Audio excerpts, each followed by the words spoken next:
जय हिंद व्यूअर्स, स्वागत है आपका त्रिशूल एलिफेंट एकेडमी में। और जैसा कि हम सीरीज लेकर आए हैं बायनोमियल थ्योरम के लिए, तो आज की क्लास में और भी ढेर सारी ट्रिक्स को देखेंगे और इम्पॉर्टेंट क्वेश्चन के साथ जाएंगे। तो जो हमारा सबसे पहला वाला क्वेश्चन है वो है for all n element of the natural numbers 2 power 4n minus 15n minus 1 is divisible by, इनमें से किससे ये डिविजिबल है। तो ये एक मोस्ट इंपॉर्टेंट की श्रेणी में आने वाला क्वेश्चन है स्टूडेंट, बहुत ही ज़्यादा पूछे जाने वाला क्वेश्चन है। फिलहाल मेरा ये जवाब होगा कि ये डिविजिबल है किससे, 225 से। तो इसका आंसर आप देखकर भी बता सकते हैं, बिल्कुल देख कर, जैसा कि मैंने इसको बताया। तो अब इसमें ट्रिक कौन सी है और कितनी जल्दी कितनी आसानी से हम इसको बता पाएंगे, अब उसको देखते हैं। तो चलिए स्टार्ट करते हैं। तो डिविजिबिलिटी थ्योरम को हमको देखने के लिए कुछ चीज़ों को समझना है। तो इसको एक एक फ्रेम को आप समझते चलेंगे स्टूडेंट, बहुत इंपॉर्टेंट है ये। और इसको मैं समझा दे रहा हूँ, सुपर ट्रिक्स लगेगी, उसके बाद ये आसानी से बहुत ही ईजिली बनता है। तो 1 plus alpha two the power n, अगर मैं ओपन करूँ, अल्फ़ा इसलिए लिया है कि अल्फ़ा मतलब आपका एक कांस्टेंट टर्म आएगा, हर बार ये ओपन होगा तो एक कांस्टेंट टर्म के साथ ओपन होगा। कुछ टर्म आपको ऐसे मिलेंगे 1/3 to the power 5, 1 + 4 to the power 5, ऐसा कुछ करके होगा। तो जो अल्फ़ा है हमारा वो क्या रहेगा, ऑलवेज एक कांस्टेंट टर्म रहेगा।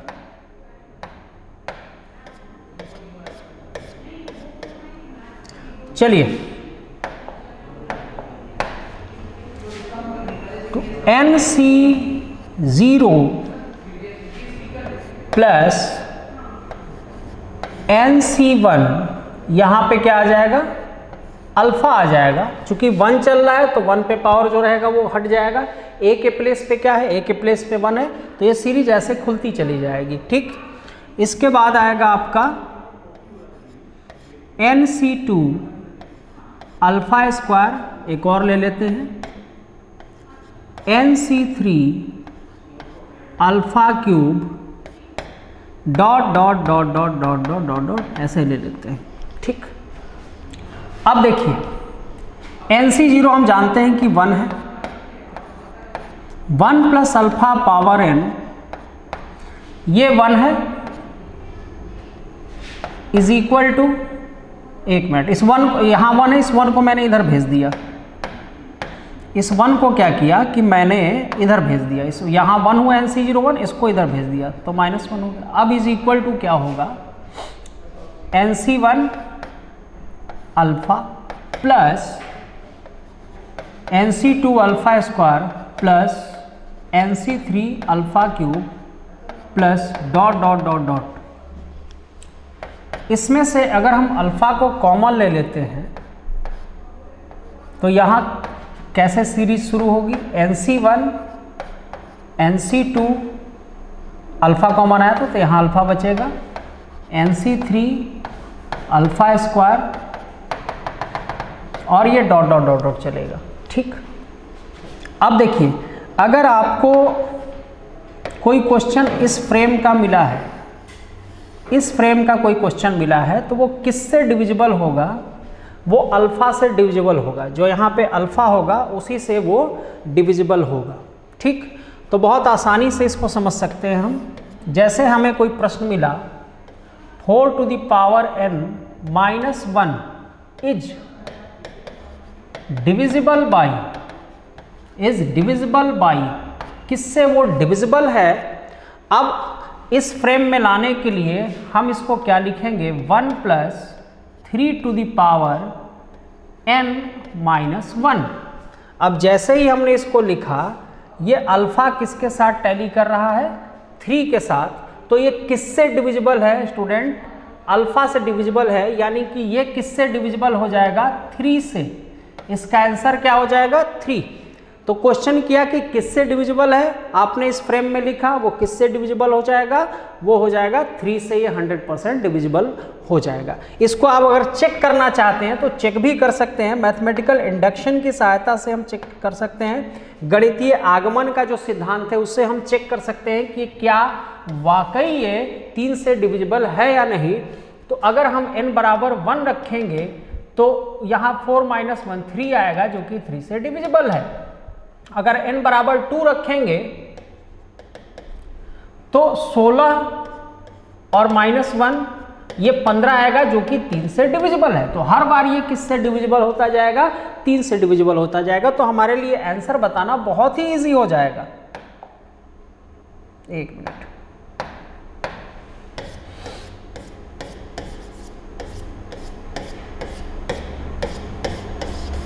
कुछ अन्य प्रश्नों को हम लेते हैं। चलिए अब सीधे सीधे हम आंसर बता देंगे। जैसे क्वेश्चन आया 6 to the power n - 1, 7 to the power n - 1, 8 to the power n - 1, ये सब किससे किससे डिविजिबल है? तो बहुत सिंपल सी ट्रिक है। आपको क्या करना है, 6 को 1/5 लिखना है, पावर n - 1 हो गया। तो ये किससे डिविजिबल है स्टूडेंट? 5 से डिविजिबल है। अल्फा से डिविजिबल मतलब 5 से डिविजिबल है। 7 को हम 1 + 6 लिखेंगे, हर बार 1 के साथ ही लेना है, किसी अन्य टर्म के साथ नहीं लेना है। तो ये किससे डिविजिबल है? 6 से डिविजिबल है। यहाँ 8 को 1 + 7 पावर n लिया, तो ये किससे डिविजिबल है? 7 से डिविजिबल है। तो बहुत इजीली हम इसको निकाल सकते हैं। अच्छा, कभी कभी क्या करता है कि ऐसा कुछ फ्रेम दे देगा, ऐसा, तो इसमें भी घबराने की कोई जरूरत नहीं है। आप यहां पे 1 + 1 नहीं करने वाले हैं, 1 + 1 करके अपने आंसर को नहीं लाने वाले हैं, क्योंकि जब तक हमारे सूत्र में क्या बोला गया था, हमारे फार्मूले में क्या था, हमारे फार्मूले में यहाँ पे n इंडिविजुअल था, यहाँ पे सिर्फ और सिर्फ क्या था? n था। तो इसका ख्याल रखेंगे कि सिर्फ वहाँ n के लिए ही ये फार्मूला एप्लीकेबल है। तो हम करेंगे क्या, अगर बाई चांस इस फ्रेम का कोई क्वेश्चन मिलता है तो सबसे पहला काम करेंगे कि यहाँ पे सिंगल n को लाएं। तो 2 का पावर 4, 2 2 जा 4 2 जा 2, ये 16 हो जाएगा, 16 हो जाएगा। 2 का पावर 4 क्या हो जाएगा? दोनों 4 का 16, ये 16 हो जाएगा, 16n - 1। तो पहले 16, अब तो यहाँ इंडिविजुअल n आ गया। हमें जो चाहिए था, हमें क्या चाहिए था, यहाँ पे इंडिविजुअल n आए, सिर्फ और सिर्फ क्या आए?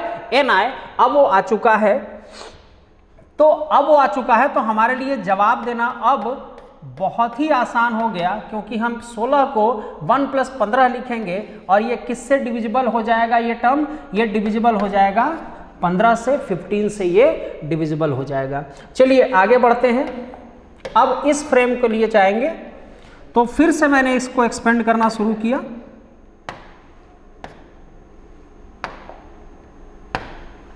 One plus alpha power n NC0 plus NC1 alpha plus NC2 alpha square plus NC3 alpha cube. आप चाहें तो अपने घर पे भी कई इस तरह के बना सकते हैं कि कौन सा किससे डिविजिबल है। तरीका एक ही है, बहुत आसान सा तरीका है। फिलहाल आता यहाँ तक है, इस इक्वेशन तक आता है, इससे ज़्यादा आपके लेवल पे नहीं जाएगा। आप चाहें तो अपने लेवल को और ज़्यादा बढ़ा सकते हैं। तो 1 + अल्फा का पावर n है, NC0 हमारा क्या हुआ? 1 हुआ, तो हमने -1 लिख दिया, इज इक्वल टू, अच्छा NC1 क्या होता है? NC1 हमारा होता है n, सबको मालूम है, अल्फा। इसको एज इट इज रहने देते हैं। तो NC2 alpha square, NC3 alpha cube, NC4 alpha 4 dot dot dot dot. अब इसको इधर भेजेंगे अगर हम, तो 1 + अल्फा पावर n, इसको मैं पहले लिख लेता हूं, n अल्फा -1, n अल्फा -1। अब ध्यान से देखते चलेंगे। अब इसको मैं तो यहां भेज चुका हूं, इसको मैं वहां शिफ्ट कर चुका हूं। अब यहां से क्या कॉमन जाएगा? यहां से अल्फा स्क्वायर कॉमन जाएगा और अंदर क्या बचेगा? NC2 NC3 alpha plus NC4 alpha square हो जाएगा डॉट डॉट डॉट डॉट। ठीक, अब स्टूडेंट देखिए यहां पे कुछ चीज आपको दिख रही है, यहां पे बिल्कुल दिख रही है। ये वाला जो है यही हमारा इक्वेशन है। इस फ्रेम को देखेंगे, चेक करेंगे तो बिल्कुल सेम इक्वेशन आपका चलेगा। अच्छा, ये किससे डिविजिबल दिखा रहा है, किससे विभाजित दिखा रहा है, किससे डिविजिबल ये दिखा रहा है? तो ये दिखा रहा है अल्फा स्क्वायर से डिविजिबल। बाकी के क्या टर्म है उससे हमको कोई लेना देना नहीं है। ये किससे डिविजिबल दिखा रहा है? ये डिविजिबल दिखा रहा है अल्फा स्क्वायर से डिविजिबल दिखा रहा है। तो जब भी इस रूप में आएगा तो किससे वो डिविजिबल होगा? वो डिविजिबल होगा अल्फा स्क्वायर से। तो बहुत आसान सा है, n के साथ ही हमेशा अल्फा रहेगा। जब भी ओपन होगा तो किसके साथ अल्फा रहेगा? हमेशा किसके साथ वो रहेगा? हमेशा वो n के साथ रहेगा। तो चलिए यहां पे देखते हैं। तो इस वाले प्रश्न में अब देखिए, ये प्रश्न हमारे लिए कितना आसान सा हो चुका है। ये किस फ्रेम में है? 16। इसको मैंने सिंपल फॉर्म में किया तो 16n माइनस 15n माइनस 1 है। अब 16 को हम 1 प्लस 15 का पावर n लिख सकते हैं माइनस 15n माइनस 1। अब जब हम तुलना इससे कराएंगे 1 प्लस अल्फा पावर n और n इंटू अल्फा और माइनस 1 से, n आगे पीछे लिख लेते हैं, कोई दिक्कत नहीं है इससे। आगे लिख लें या पीछे लिख लें, उससे कोई प्रॉब्लम नहीं है। तो ये अल्फा मैंने पहले लिख लिया, n बाद में लिख लिया, कोई फर्क नहीं पड़ा। अब लेकिन हमने चेक किया जब, तो अल्फा हमारा कितना है? अल्फा हमारा 15 है। तो ये किससे डिविजिबल होगा? 15 का होल स्क्वायर, यानी कि 15 का होल स्क्वायर क्या है? 225 है। ये 225 से डिविजिबल होगा। तो बहुत जल्दी स्टूडेंट, बहुत जल्दी आपका आंसर आ सकता है। चलिए अन्य प्रश्नों की अगर हम जाएंगे, कुछ और क्वेश्चन को लेते हैं यहाँ पे। जैसे 14 का पावर n हुआ और माइनस 13n हुआ और माइनस 1, ये पहला प्रश्न मैंने लिया। दूसरा प्रश्न एक थोड़ा सा हम बदल देते हैं, उसको थोड़ा सा चेंज कर देते हैं। 25 का पावर n लिया और यहाँ पे 24 उससे एक कम होगा, माइनस 1 दिया। ठीक, अच्छा 25 को मैंने क्या लिख दिया? 50-25, यहाँ 5 का पावर 2n लिख दिया मैंने। यहाँ 5 का पावर 5 का पावर मैंने 12 लिख दिया। ठीक, थोड़ा सा अलग प्रश्न हो गया। अब देखिए यहाँ पे आपको साफ साफ यहाँ पे दिख रहा है, यहाँ पे अल्फा आपका क्या है? अल्फा आपका 13 है। तो अल्फा का ही तो स्क्वायर करना है। 13 है 169, आपका ये आंसर हो जाएगा। यहाँ पे क्या है? 5 को खोलेंगे तो ये 25 हो जाएगा। 5 को खोलेंगे जब, तो ये क्या हो जाएगा? ये 25 का पावर n हो गया, ये 24 हो गया। तो फिर से आप देख रहे हैं कि वही तो फॉर्म है जिसको हम ले आए थे, वही फॉर्म है ले आए थे। तो फिर से हमारा ये अल्फा हो जाएगा, इस बार क्या हो जाएगा? 24 का होल स्क्वायर। ये किससे डिविजिबल हो जाएगा? 24 के होल स्क्वायर से डिविजिबल हो जाएगा। तो बहुत आसानी से स्टूडेंट हम इसको निकाल सकते हैं। तो डिविजिबिलिटी को निकालना बहुत बड़ी चीज़ नहीं है, बहुत ही ईजिली आप निकाल सकते हैं। अब चलिए, ऐसा कोई भी प्रश्न आएगा आप उसको आसानी से कर सकते हैं। बढ़ते हैं अगले कैटेगरी की तरफ। अगली जो हमारी कैटेगरी है वो कह रहा है कि how many terms are there in the expansion of a plus B to the power 7। तो कौन सी बड़ी चीज़ है? सीधे हम ऐड पे टिक करेंगे, क्योंकि हम अच्छे से जानते हैं कि a plus B to the power n जब खुलता है तो ये कितने पदों की संख्या देता है? पदों की संख्या, नंबर ऑफ टर्म्स कितने होते हैं? n+1 होते हैं। ठीक, ये कोई बड़ी चीज़ नहीं थी, बहुत ही आसान सी चीज़ थी। लेकिन ये काम हमारे लिए कठिन तब होता है जब थोड़े से बड़े आ जाते हैं। जैसे आपके सामने ये आ गया a plus B plus C to the power 7 के प्रसार में। अब बोलेगा कि कितने टर्म हैं? ये आपके लिए आ गया कि a plus C plus D power 8 के प्रसार में कितने पद हैं? या ये आ गया a plus B plus C plus D plus E power 9 के प्रसार में कितने पद हैं? तो यहाँ से आपकी कठिनाई जो है, डिफ़िकल्टी लेवल जो है वो शुरू हो जाता है। यहाँ से डिफ़िकल्टी लेवल शुरू हो जाता है जब इसमें हाउ मेनी टर्म्स, इन सब क्वेश्चंस में आपसे पूछा जाएगा तो आपका डिफ़िकल्टी लेवल क्या हो जाएगा? वो क्या हो जाएगा? बढ़ जाएगा। तो चलिए इसको हम देखते हैं कि इसको हम कितनी इजीली कर सकते हैं, कितनी आसानी से हम कर सकते हैं। क्या इसके लिए कोई ट्रिक है? जी हाँ, बिल्कुल ट्रिक है। तो इसको हम देखेंगे। तो फिलहाल हम कुछ चीज़ों को लिख रहे हैं, a plus B to the power n। इसके प्रसार में नंबर ऑफ टर्म्स आप देखते चलेंगे क्या होगा, n प्लस 1। ठीक है, इसको थोड़ा सा अलग कलर में मैं लिख लेता हूँ, बेहतर और बेहतर दिखेगा।